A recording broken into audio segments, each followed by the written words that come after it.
இந்த கிருபாசனம் என்றால் என்ன? இது சாதாரணமான ஒரு இருக்கை அல்ல.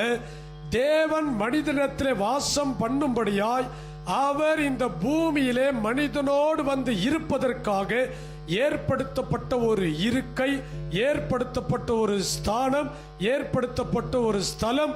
அவர் அமர்ந்து இருக்கிற இடம்தான் கிருபாசனம். கிருபை பிளஸ் ஆசனம் தான் கிருபாசனம். அல்லேலூயா, அல்லேலூயா.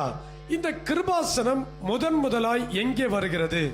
இந்த கிருபாசனத்தை பற்றி ஆதாமுக்கோ, ஏனோக்குக்கோ, நோவாவுக்கோ, ஆபிரகாம், ஈசாக்கு, யாக்கோபு அல்லது யோசேப்புக்கோ கூட வெளிப்படுத்தவில்லை.